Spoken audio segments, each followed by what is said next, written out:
Welcome back. Let's now move on to the international scene where California's Governor Jerry Brown has declared a state of emergency after the strongest earthquake to hit northern California in 25 years. U.S. President Barack Obama has been updated on the situation unfolding in the state following the 6.0 magnitude earthquake that has damaged the property. Spent much of Sunday determining whether buildings in downtown Napa were safe. Many of them were not. There are approximately 33 red tags. These are red tags that are because of partial collapse of materials that are falling off of the facade of a building or separation of a roof, as an example. The earthquake badly damaged homes, both directly and indirectly. Fires burning and water lines broken. Firefighters had people evacuate, but couldn't do much to stop these flames from spreading. The Red Cross set up a shelter at Crosswalk Community Church. We've had a couple people who've lost everything, whose homes completely burned down, so nothing left at all but a foundation. A spectacular sound outside an apartment complex in Napa, California, as the earthquake brought a large carport down on vehicles. The loudest thunderstorm you can even imagine. Inside businesses, there's been a lot to clean up, with aisle after aisle of damaged merchandise. California's wine country took a hit as casks capable of filling 300 bottles of wine apiece toppled and spilled down the drain. A child injured by a collapsed fireplace was airlifted to UC Davis Medical Center in critical condition, while Queen of the Valley Hospital treated more than 170 patients. Most suffered cuts and bruises. 13 were hospitalized. Of those 13 admissions, 7 were for orthopedic issues, fractures. Mostly hips. I think we had one ankle, but mostly hips. The FAA says the Napa Air Traffic Control Tower is now unusable after the earthquake blew out most of the windows. The agency planned to set up a temporary tower while the other is being repaired. I'm Andrew Spencer reporting. Still at the United States, a mother in Texas, United States, says she was mistakenly pulled over and handcuffed by police at gunpoint while her 4 children were in the car. Police say they were responding to a report about a driver waving a gun out of a window and thought the woman's car was the one they were looking for. Let me see your hands! Everybody stick their hands out the window! This is the moment that shook Kamitra Barber's belief that bad things do not happen to good people. Her car loaded up with small children, her hands above her head, then shackled in cuffs. Moments later, her 6-year-old son Ryan comes out too, with his hands in the air. It makes me angry all over again. How did this happen? Well, it started with this 911 call and a very clear description of a vehicle speeding down the highway, the driver possibly waving a gun out the window. It is going to be a beige or tan-colored Toyota occupied by 4 black males. I drive a Nissan Maxima that is burgundy reds. No match. But after the suspect car sped far down the road, the 911 caller was now far back and thought the suspect was exiting the highway. And that's the very exit where police spotted Kamitra Barber's car. The complainant that called in said that vehicle took that exit. Put your hands on your head. Right here. Come on back. Yes, sir. Come on back. What is wrong? Talk to you in a minute. My kids. How old are they? They're 6 and 8 and 10, 9. What are we doing? Hold on a second, okay?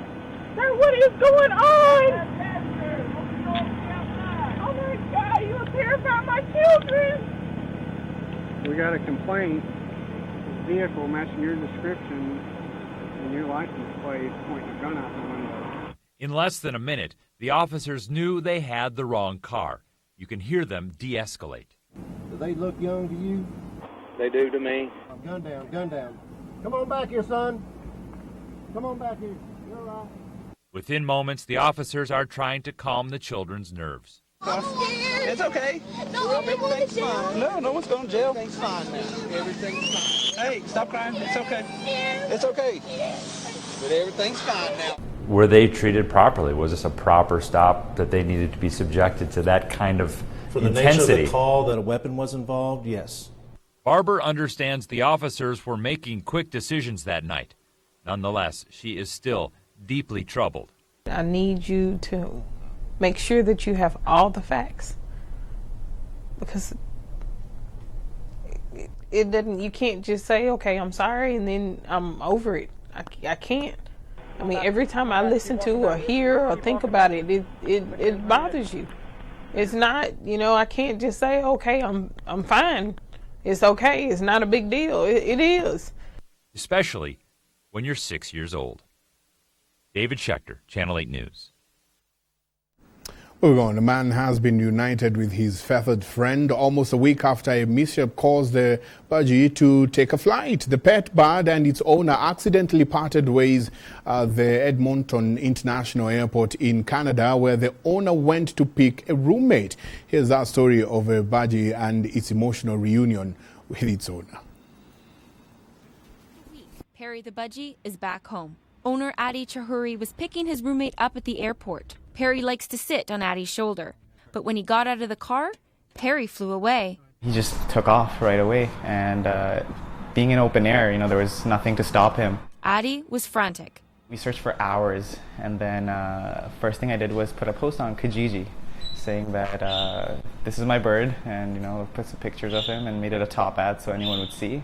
The waiting game began. The scariest part was if Perry didn't make it out there. And my biggest hope was if we don't find him, at least he'll find someone. Eventually, it was an Air Canada employee who found Perry. He flew to her shoulder like this, and she figured this bird was too friendly to be wild and must belong to someone. And she had a cat, so the cat tried to eat Perry. So then she went and she gave the bird to a friend, and then they got passed on. And then she contacted another friend. She's like, hey, do you know if anyone's missing a bird? So she's like, well, I don't know, let me try Kijiji. The online ad worked and Perry and Adi were reunited. Even after his big adventure, Adi knows deep down Perry is the same old bird. I thought he would change, but he's back to all his shenanigans, he likes picking at shiny things. So there you go. He likes picking at my hair, he likes flying up, and then he waits a little bit, and then he screams right in the ear. And that's never a change for Perry. Even the car doesn't scare Perry now, and he has clearly forgiven Adi. It takes time to forgive, but he's back. He's so capable of forgiving, so capable of love. Back where he belongs, and not likely to budge anytime soon. Leah LaRock, CBC News, Edmonton.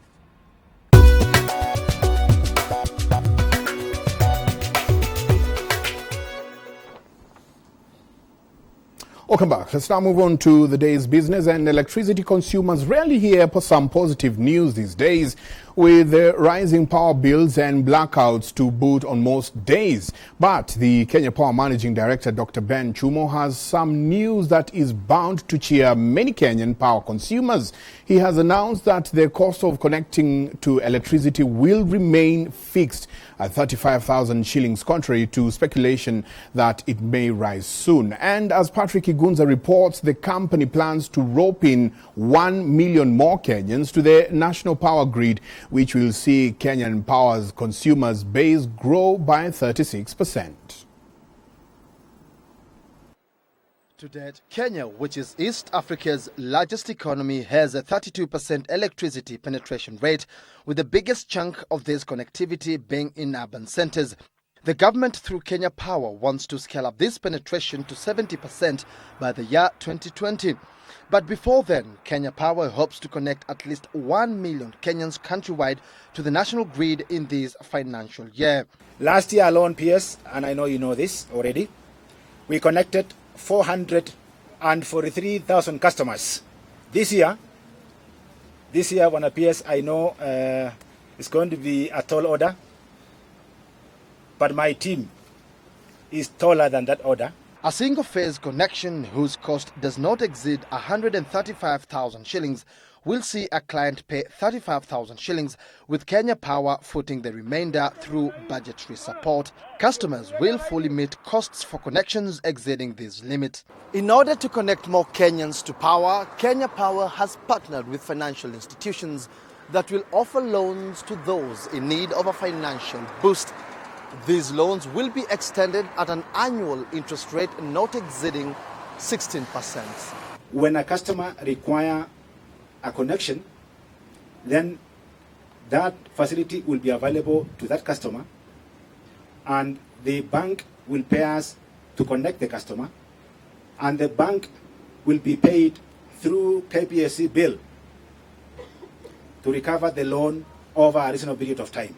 This announcement comes at a time when power consumers are lamenting a sharp increase in the cost of electricity coupled with power interruptions and fluctuations whose impact is immense. In the last year, for example, in the last financial year, just to give you an idea, CEO, we had 76 power interruptions.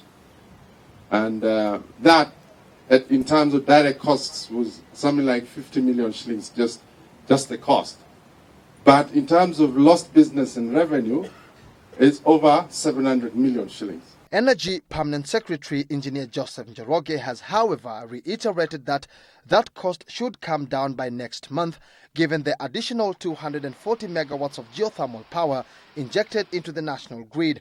The government hopes the extra power will be well utilized by huge power consumers in the country. If we put up this generation without commensurate growth in demand, then it means that our cost will not come down. The government targets to boost power production in the country to 5,000 megawatts by the year 2017, a move that will see the cost of power reduced by at least 40%. Patrick Igunza, Citizen, Live at 1. Meanwhile, heads of tax authorities from 15 African countries have converged in Nairobi for a 5-day meeting. The meeting will focus its deliberations on strengthening the ability of tax bodies to push for favorable tax treaties with other countries in order to safeguard their revenue bases. Speaking at the start of the African Tax Administration Forum Conference, Kenya Revenue Authority Commissioner General John Jiraine underscored the need for Kenya and other African countries to avoid tax policies that favor multinationals to the detriment of their countries. The call comes against the backdrop of research indicating that Kenya loses close to 95 billion shillings in tax revenues due to loopholes in tax treaties that enable multinational companies to evade paying their dues to Kenya. The conference will run until Friday this week. Not having adequate resources to do the things we need to do. We have challenges in having the right people, the right numbers, the right skills. We have challenges in having resources to invest in technology and facilities and so many other things. I'm sure talking between ourselves, if I tell you about the challenges we face as Kenya Revenue Authority, you can literally mirror them to the challenges that you have in your own tax administrations. The issue of tax-based erosion is a concern across the entire world. And African countries have also identified areas where they have been losing taxes. And this area of tax treaties has been a matter of concern. So that's why they are aggressively pursuing it to ensure that they protect their tax bases. Let's move up north to neighboring Ethiopia, where the country's diaspora is returning to cash in on the recent boom in the hotel industry in the capital Addis Ababa, which is slowly positioning itself as a diplomatic capital of Africa. New high-end hotels are springing up in Ethiopia's capital Addis Ababa, taking advantage of an increasing number of diplomats and business travelers to the city that is now christened the Brussels of Africa. Opened Washington Hotel is located in the commercial district owned by an Ethiopian couple who have migrated back from Washington, D.C. The hotel is part of a growing series of businesses started by Ethiopians returning from the diaspora to invest in their home country. With 65 rooms, the Washington Hotel boasts a penthouse which costs about 84,000 shillings per night. Meraf Asfau is the hotel's creative director. We wanted to create something new here in Ethiopia that's never been seen before. One of the unique things about Washington Hotel is our presidential penthouse suite. It's really unique because the construction was done in a very dynamic way that separates us from any other hotel here in Ethiopia. It's a 2-leveled penthouse. It has a jacuzzi, it has steam, it has sauna, it has multiple bedrooms, it has living room, family room, bar, your own kitchen, so you can make whatever you want. And it's really unique and never heard of here in Ethiopia. Often referred to as the Brussels of Africa, Addis Ababa is the headquarters of the African Union and the United Nations Economic Commission for Africa. The city frequently attracts diplomats and corporate clients for conferences and business meetings.